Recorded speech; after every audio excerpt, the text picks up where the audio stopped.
Thank you for coming to the Wednesday community call for October 5th, and we should probably get started. I'll go ahead and display my screen. I was curious if any of y'all had an agenda item you wanted to bring up before we started talking about PRs and issues.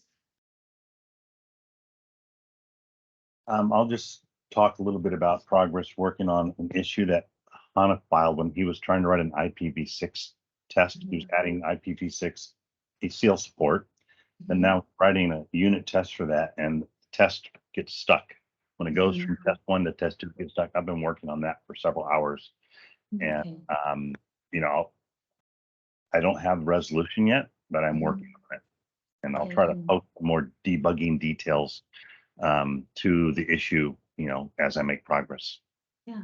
Did you? Yeah, thanks a lot, Chris. Appreciate Yeah, it. it's nothing you're doing wrong. Believe me. It's, in fact, you can take the existing IPv4 test and just duplicate it in another file with a different name, and the same bug happens when you switch from test 1 to test 2. It just hangs, and it has something to do with the server communications between Thrift and gRPC. You know, it's I'm having to drill in pretty deep.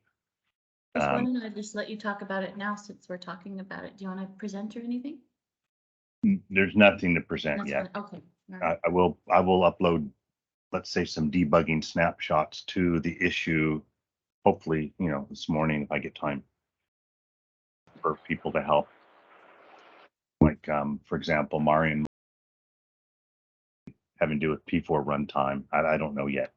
I'm making some progress. Okay. Right, and as you know, Chris, you know, I validated the V6 code by essentially removing the V4, you know, file, and then, you know, running it, and then since that V6 was the only test in the directory, it ran fine, you know, but however, I could not really check in or commit to it because of the fact that it would have basically broken everything else, you know, had I done it. So hence, you know, we do have the working V6 code, P4 code checked in, but we do not have a test case to protect any regression, right? So you know, so this is where we stand. Yeah, that's why I'm working on it right now. So you've done your part. Now other people have to pitch in and figure out where it's stuck. So yeah, I've run your test in isolation, and the link, the branch you provided helped. It's may just have to do with the PTF framework and the way it's being used right now. It may have nothing to do with it's nothing to do with the test itself. So I'll provide more details and ask for help from the appropriate experts. Sounds good. Thank you. Yeah, Chris, I think Waldemar Mitnick was debugging this issue, but yeah, I don't seem to have the full conclusion. I don't know if he has joined today. Then he can talk about it. But what I'll do is I've drilled pretty deep, and I've got some captures, and I'll post those so it gives a starting point for people to, you know, pitch in rather than starting from scratch each time. Vladimir is on the call, in case you're curious. Veronica Volodymyr, and not the Volodymyr should be. I guess. Oh, he's here. Okay, so that What was issue are you talking about? Anything This is the to issue where PTF was stuck. Yeah. Just between two tests. Okay. Yeah, so I think it'd be more productive if, you know, I just wanted to give sort of a status update. We can't really debug it like this, you know.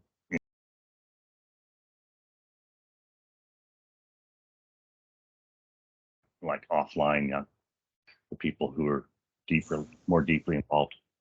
Thank you, Chris. I heard last time I heard was, I think maybe from Anton, actually, maybe not from Waldemar Mitnick, that it was something related to the environment, and yeah. So yeah, definitely we'll discuss offline and resolve this. Okay. Anything else from the key side of things then? Well, I would just mention that I know Hana, I don't know if anyone else has tried, but I had the pull request where I use Azure ACR for Dockers instead of my Docker hub. And I wonder if anyone else has tried to run that branch and verify it works for them. because it's been in the queue for a couple weeks now, and I would eventually like to get it merged in. Present that real quick. Yeah, I have tried that as you mentioned, so it seems to have worked for me. So Kind of a sanity check just to make sure that it's not working just in my environment and just in the pipeline. And also it's a check on, the documentation. And you did help me fix some diagrams. You found some oversights, so I appreciate that. oh, you're welcome. Thank you, Chris. But Thanks, if you and want- appreciate you doing this. This is a lot of work, and then it's gonna definitely streamline, and then it's gonna put it to some common registry as opposed to just using your private containers, right? So yeah, that was definitely an interim. So I guess what I'll say is, unless there's any feedback to the contrary, I would like to merge this, let's say Friday, unless there's any dissension, because I don't want things to languish. There's other things that'll have to change once that's put in. So I want to kind of unblock the queue.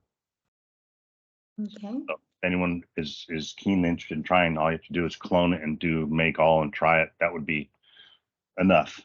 And in running I've run it dozens of times. It's always nice to have an independent person try it just to make sure there's not an environment dependency that I assumed. So that's kind of everything I have to talk about, I think, today. okay. Sounds good. And yeah, one Sharon? thing, Chris, in our conversation we talked about there were two workflows, right? The Yeah. second one was if somebody else were to make changes to the container and want to check in and so forth. There I have not given it a shot, so I'm not sure if you want somebody to take a look at it, or you think that there's already enough testing has been done to that that it's kosher. Yeah, thanks. I documented 3 different workflows in my README, and it's mainly a matter of someone trying it out so that I'm not the only person who maintains the Docker files. It'd be good for someone to go through that. Yeah, that would be there's a README in there. I'll find it. Yeah, you can see the file list on the README dash Docker, README dash Docker. Yeah, if you do view file, you can see some diagrams towards the bottom there where I show it all. I think you're in the CI. You want the dash Docker. Okay. I thought I was, sorry. Okay. Yeah, keep talking while I find it. If anyone wants to try any of these workflows, if not, what will happen is the next time someone actually has a need to, you want to probably view that file, right? Dash Docker, dash, yeah,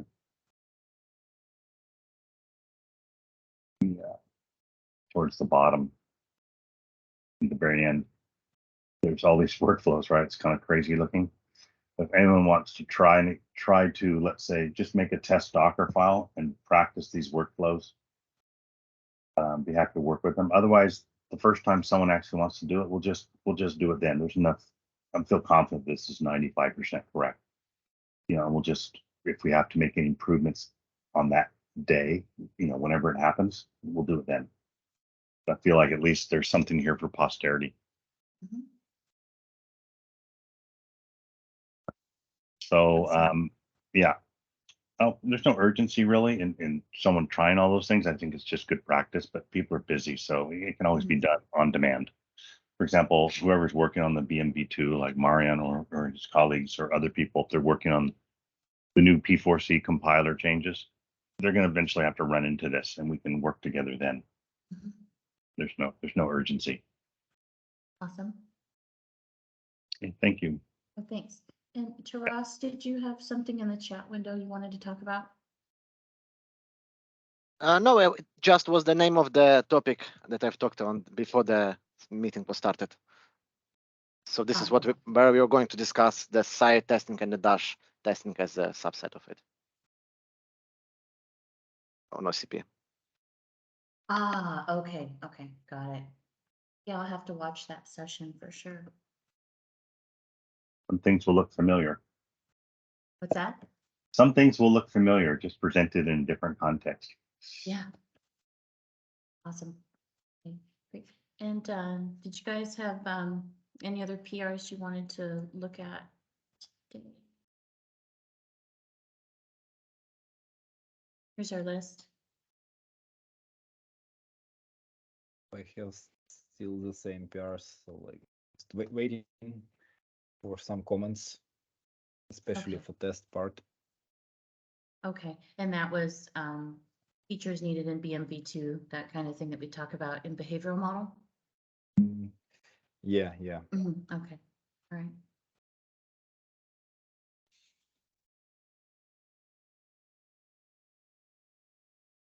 Sorry, I think I muted myself. Can we look at the update for the scale number, please? Yes. So everyone can be aware of them. Do you mean inside of where we updated or inside of these PRs?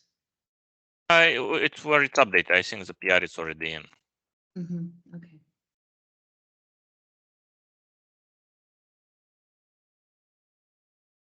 Oops, sorry guys. Don't watch me navigate.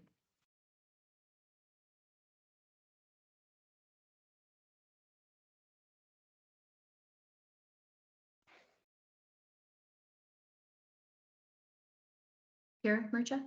Yes, those. Mhm. So So we made yeah, an update. Oh, go ahead. yeah, I have nothing to say, but just everyone to be aware of these scale numbers. I think the hero numbers are like a year old, so those got synchronized with some other page. I think it was the HLD. Dash HLD one? page that already had these numbers, so the hero test got updated too. Yeah.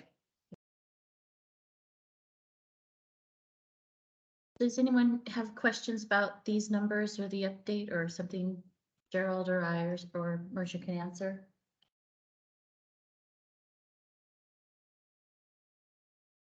Sorry, what are these numbers, Christina? So Not when really we sure.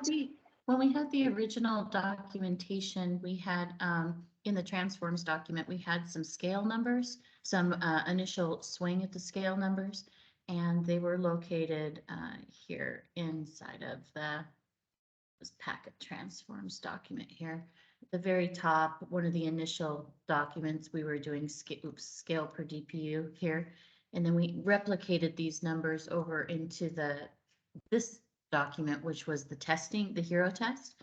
And so this is what we updated, was these two. But we updated both documents though, haven't we? Yeah. Is this document updated to the, Yeah, it should be. okay, so both sides were updated. Okay. Yeah. So Merchant just wanted to bring it to everyone's attention that there's been an update here. Any questions about these numbers? And this makes it more clear that it's per 200 gig. And so the numbers going across increment depending on which technology you're delivering.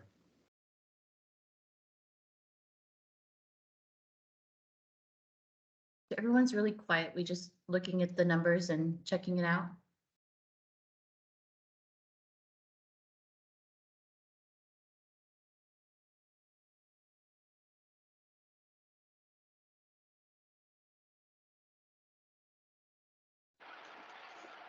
I guess these numbers, Christina, are coming from as a requirement from Microsoft, right? So shouldn't be the case that, you know, somebody from Microsoft or the SDN group should validate this thing and then say, hey, yeah, this is the one that, you know, that we expect. This is coming from the SDN group. This is the requirements. Okay. And they're already present in, I think, SONiC-HLD.md file. It's just as a hero test did not have these numbers in it. So basically, the numbers got synchronized across the pages. So there is no one page says a number and the other page says the other number. Right. They're already there present for a couple of months now. Yeah, I think these numbers, the only difference is I like that other table just because it shows in 200 gig increments so that it's clear to people. Based on the number of ENIs, the routes are 100,000 per ENI, and there are 64 ENIs, right?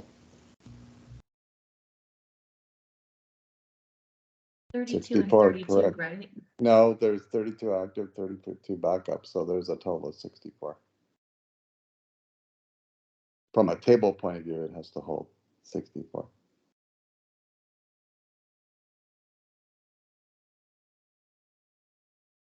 That seems like a lot of routes. It'll be good to have like a little bit of breakdown on IPv6 and IPv4 as well.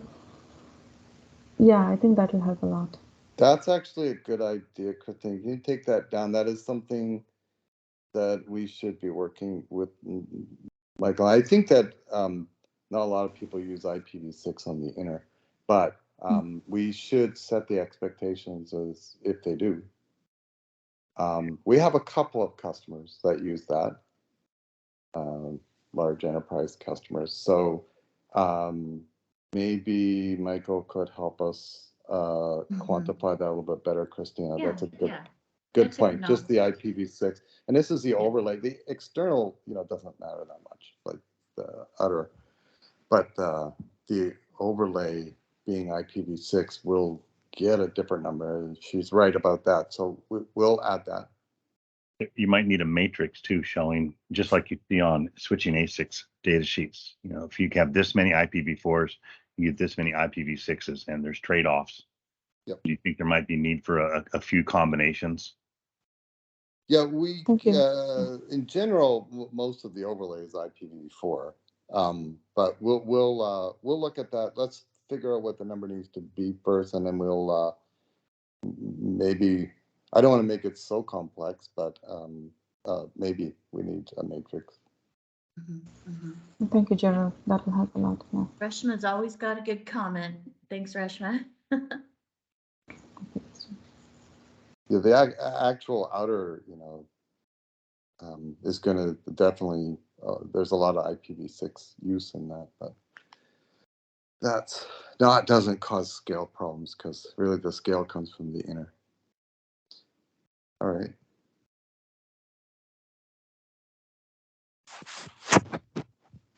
I'm just making a few notes. Okay. So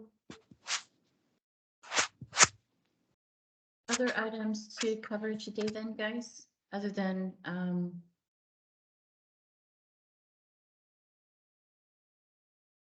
we've had HA meetings, we have these here.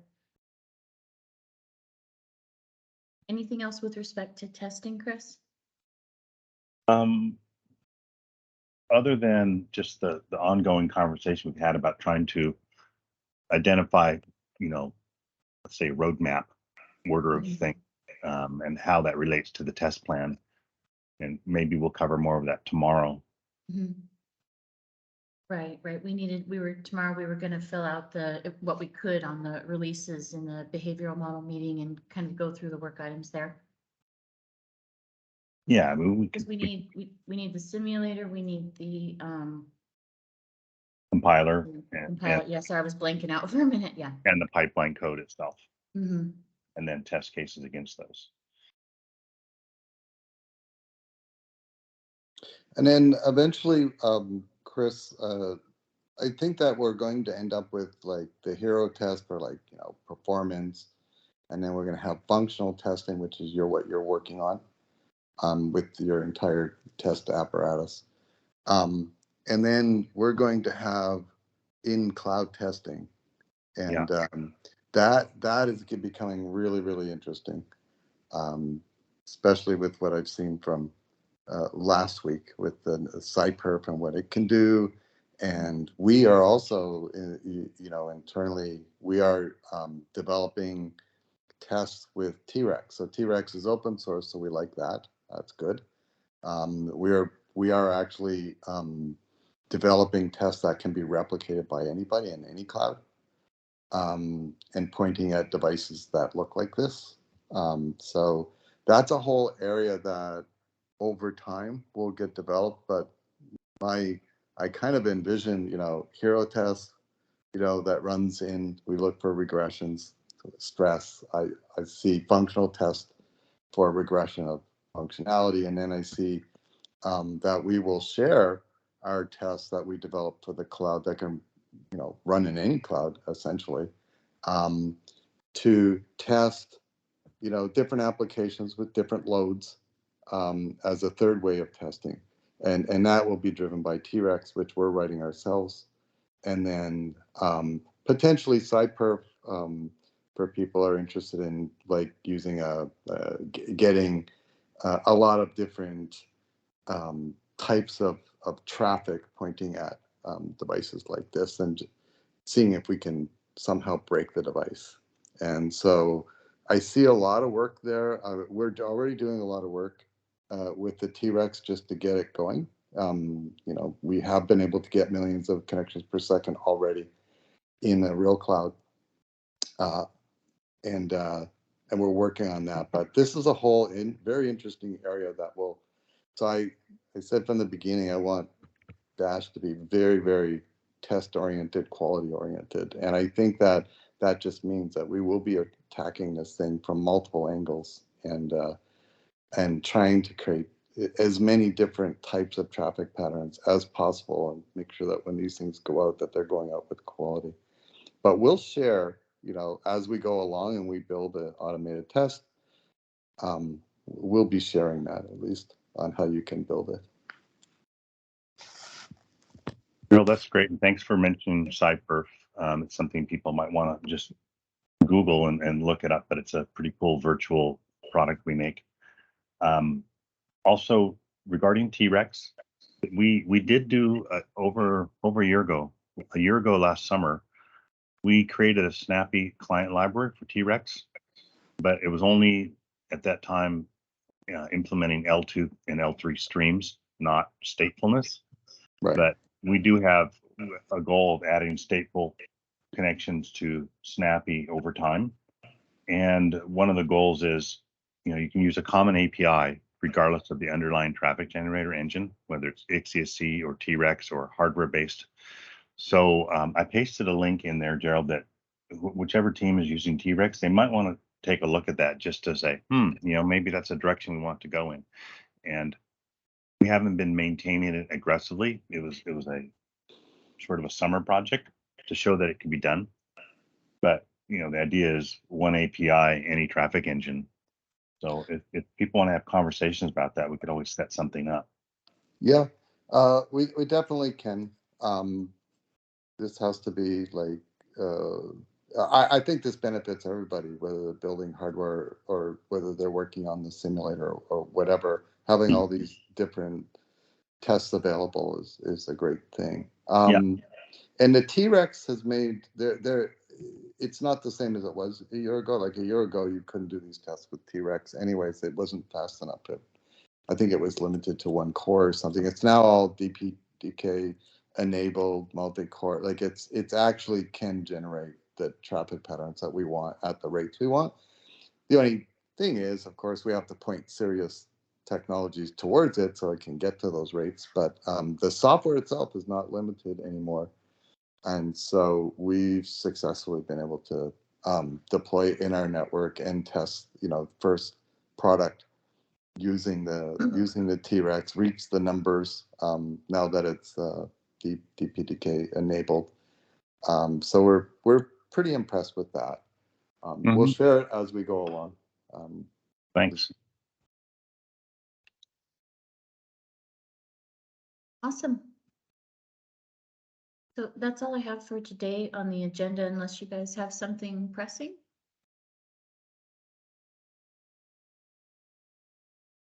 Good. Okay, then I'll go ahead and end the call and I'll give you a half hour back and send notes, etc., like normal. Thanks everyone for coming. Thanks, Christina. Yeah, no problem. Thank Thanks, you. Gerald, too, for the context around testing and T-Rex and scale.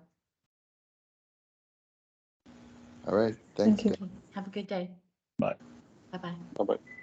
Bye bye.